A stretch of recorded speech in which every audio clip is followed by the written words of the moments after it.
Yaoundé vient d'abriter les travaux du congrès du réseau international des femmes avocates avec comme thème central le protocole de Maputo.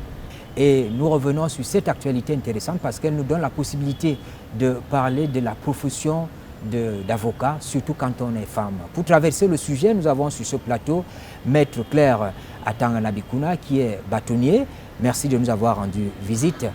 Merci. Ce congrès, il a été organisé par le réseau international des femmes avocates.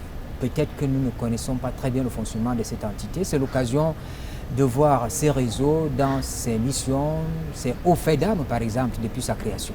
Le réseau international des femmes avocates est en fait tout jeune.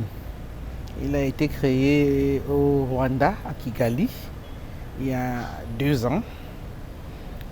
C'est en quelque sorte un prolongement du protocole de Maputo, qui est lui-même une extension, un élément complémentaire de la Convention des droits de l'homme et des peuples africains, en ce que le protocole de Maputo va s'intéresser à la femme, à ses droits ou à ses droits violés, apporter un correctif à la façon dont la femme sera traitée. Le terme égalité n'est pas toujours très approprié, sauf si peut-être on y accorde le terme social, égalité sociale. Parce que l'égalité absolue, on n'y croit pas vraiment. Mais l'égalité sociale, égalité devant la loi, la reconnaissance de la citoyenneté de la femme, notamment dans le jeu politique, son droit à participer à la vie politique de son pays, à se faire élire, notamment. À côté de ça, donc, on va retrouver le RIFAV, qui lui sera la quête par les femmes avocats, les avocates, de la reconnaissance de ce qu'elles sont professionnellement, de leur latitude à occuper des fonctions au sein des barreaux, au sein des organisations internationales, donc toujours une espèce de quête sociale, plus que d'une égalité qui serait brute. Ce n'est pas un mouvement féministe? Il a forcément une consonance féministe, mais tout dépend de ce qu'on entend par féministe. Si féministe, c'est défendre la femme et la placer au-dessus de l'homme. Défendre non. Cette égalité sociale aussi. Mais c'est justement dans le sens de l'égalité sociale, oui. Parce que nous devons vivre ensemble, les hommes et les femmes. L'illusion qui voudrait croire qu'il n'y aurait pas de différence ne peut pas beaucoup tenir.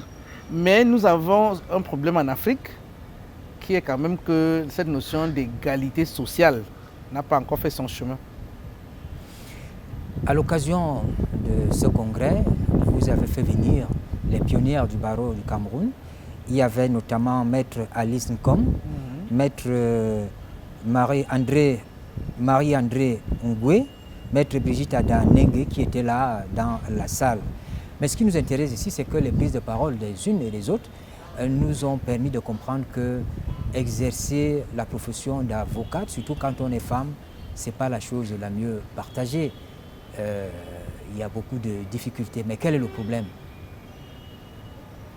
Il n'y a pas de problème en soi. Moi, je pense que c'est aussi une question d'évolution de la société, surtout africaine, puisque je parle quand même du point de vue d'une africaine, mais même mondialement. Au début, l'homme allait dehors, la femme restait à la maison. Avec le temps, la femme allait à l'école, elle a plutôt bien réussi, parce que statistiquement, il est quand même prouvé que les femmes réussissent plutôt bien à l'école. La femme devient instruite, la femme se forme, la femme avocate, comme nous avons dit pendant ces travaux du RIFAF, comme l'a très bien démontré Maître Nkom, Alice, j'imagine que pour elle, c'était plus difficile que pour nous. Pour nous, c'était un peu plus facile et c'est davantage facile pour celles qui arrivent aujourd'hui. Parce que justement, nous gagnons socialement des places. J'imagine que Maître Odile Mbalambala, lorsqu'elle dit « je veux être avocate », ça ne va pas de soi. L'évolution de la société fait que nous avons plus de facilité à entrer dans toutes les professions. Et je me fais toujours le plaisir et le devoir de dire que la femme camerounaise est parmi les pionnières. Lorsque, il y a 10 ans, on trouvait encore dans certains pays des femmes célébrées comme première femme huissier, on en avait plein. On a des femmes dans l'armée. La femme camerounaise a déjà gagné sa place par son travail, par son intellect. Partout où ça paraissait peut-être impossible ou alors très difficile. Donc la femme camerounaise ne souffre pas vraiment de cette situation-là. Mais la femme avocate? Je vais terminer sur la femme camerounaise. Allez-y. Ce dont souffre la femme avocate, c'est la représentation générale. C'est-à-dire la femme avocate, la femme camerounaise est formée, elle pourrait exercer tous les métiers, mais elle n'est pas suffisamment visible ni représentée. Pour ce qui concerne la femme avocate, je pense que réellement, elle n'a pas de difficulté pour exercer son métier. Ce n'est pas ça le problème. Elle aura davantage de problèmes par rapport à la gestion d'elle-même et de son temps. Parce que pendant qu'elle a à s'occuper de la famille, de la maison, l'homme avocat, lui, il est dehors en train de travailler. Donc elle va être obligée d'être ingénieuse, d'utiliser son temps. Et d'ailleurs, c'est ce que Maître Nkrumah a très bien expliqué. 24 heures, vous n'avez que 2 heures à vous. Il va falloir utiliser son temps de façon très intelligente. Et facteur évolution encore, nous avons la possibilité de nous faire aider. Donc il faut bien choisir les gens qui vous aident à la maison, au travail, pour que le travail que nous avons à faire, tout ce que nous avons appris, toutes les formations que nous avons acquises ne soient pas perdues. Parce que nous devons départager les rôles entre la femme et la professionnelle que nous sommes. C'est de ça que nous souffrons plus que d'autres choses. Vous êtes aujourd'hui à la tête du barreau du Cameroun. Vous y arrivez parce qu'au moment du décès de l'ancien bâtonnier, Maître Charles Tchakou Tepatié, vous êtes, disons, la plus ancienne des membres du Conseil de l'Ordre. Vous avez été élu. Mais le processus électoral, parce que dans ce corps, les choses sont organisées, que ce soit au sein du Conseil de l'Ordre ou bien le choix du bâtonnier, est-ce que la femme avocate sent que dans ce milieu, elle a sa place? Je pense que la question ne se pose pas tout à fait comme ça. Elle se pose comment? La femme avocate a sa place. Il y a 2 aspects à la question. L'homme ne laisse pas aisément la place. Et c'est vrai que nous avons eu 12 bâtonniers, 12 hommes jusqu'à présent. Ça montre que c'est difficile, c'est pas parce que vous ne voulez pas accéder à ce poste, cette fonction? C'est la deuxième partie du problème. La deuxième partie du problème, c'est la femme elle-même. Est-ce que la femme va mobiliser assez de moyens, assez de temps, assez d'énergie pour y arriver, ou bien absorber ou noyer par les autres éléments, elle va faire un choix qui va peut-être faire en sorte qu'elle ne soit pas plus visible.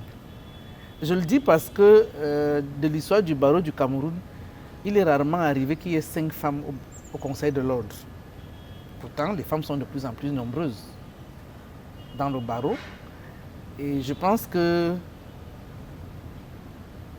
la vie a fait en sorte que je me trouve pas là, non pas parce que j'ai été élu, mais parce que j'étais la doyenne du Conseil. Dans le cadre du congrès, vous avez choisi comme thème le protocole de Maputo. Le texte est adopté en juillet 2003, si je ne me trompe, mais vous en faites un sujet en 2021. C'est pourquoi? Parce que le combat reste à mener. Je sais que le terme va peut-être hérisser les hommes, mais c'est la vérité. Le RIFAF porte la quête des femmes pour une égalité sociale dans une profession, dans la société, dans les organisations internationales. Donc rejoint Maputo. Et parce que les avocates sont formés pour cela, pour défendre les autres, pour défendre la société, nous pensons que nous sommes les mieux placés pour porter au Maputo, qui a été reconnu au Cameroun en 2009, mais qui n'est pas toujours mis en avant, y compris par les avocates, parce que devant les juridictions, Maputo peut s'appliquer pour que les juges puissent implémenter et reconnaître des droits que peut-être les lois internes n'ont pas mis en œuvre. Vous êtes d'accord avec moi que ce texte épouse les contours de la Déclaration universelle des droits de l'homme. En même temps, c'est un texte controversé, peut-être parce qu'on ne l'a pas suffisamment expliqué, peut-être parce qu'on ne le comprend pas. Et le mettre au centre d'une réflexion comme celle-là, peut-être que vous avez d'autres raisons. Je voudrais dire qu'il y a une bonne partie de l'opinion qui pense que ce texte véhicule des dispositions qui sont contraires à notre environnement culturel, des dispositions qui sont contraires à notre vécu quotidien. Est-ce que vous avez tenu compte de ça? Je pense que ce n'est même pas notre rôle. Parce que quand un texte est pris, ce qui est important, c'est qu'il soit appliqué. Et je pense qu'en ce qui concerne le Cameroun... Même quand la loi n'est pas bonne, il faut l'appliquer. C'est ça la règle. On applique d'abord et puis on doit veiller peut-être à la modifier. Si à l'usage, on se rend compte qu'elle est peut-être obsolète ou qu'elle heurte peut-être d'autres valeurs sociales qui n'ont pas été prises en compte, on peut la modifier. C'est ça la beauté de la chose. Une loi n'est pas figée. Une loi doit épouser les contours et l'évolution même de la société. Bon, je vais dire une chose qui va peut-être être choquante. Dans d'autres pays, par exemple, on a reconnu des pratiques qui ne sont pas reconnues au Cameroun. Mais même dans ces pays, c'est le fruit d'une certaine évolution, positive ou négative, je me garderai bien de qualifier. La démarche d'une organisation comme le RIFAV, c'est de permettre que le droit avance, que ceux qui se sentent menacés par des textes ou par des pertes de certains avantages, je dirais les hommes, la plupart du temps, finissent par accepter la chose. Alors finalement, Madame Bâtonnier, le congrès du réseau international des femmes avocates s'achève. Généralement, ce type de rencontres se soldent par des actes. Que retenir de ces assises du Palais des Congrès? Les assises du Palais des Congrès sont d'abord une victoire interne. Les avocates qui étaient là vont retenir qu'au bout de l'effort, il y a eu le succès, il y a eu un partage. Si vous avez bien suivi, nous avons même dansé sur une mélodie très africaine, très communautaire. Ça donne un état d'esprit. Nous avons travaillé, certes, nous étions contents d'être ensemble, nous avons été contents de partager des idées et nous avons décidé de nous rencontrer dans 2 ans au Burkina Faso. C'est la première leçon et chacune rentre chez elle pour aller implémenter. Maputo était en ça un bon départ. Madame Le Bâtonnier, nous sommes ravis de votre passage sur le plateau de Politique. Et merci pour cet éclairage que vous nous donnez, qui nous permet de comprendre l'essence des travaux, ce qui a été dit pendant ces travaux au Palais des Congrès de Yaoundé. Merci beaucoup. C'est moi qui vous remercie. Merci à vous qui avez pris la peine de regarder ce programme à la maison. Bonne suite des programmes sur la CRTV.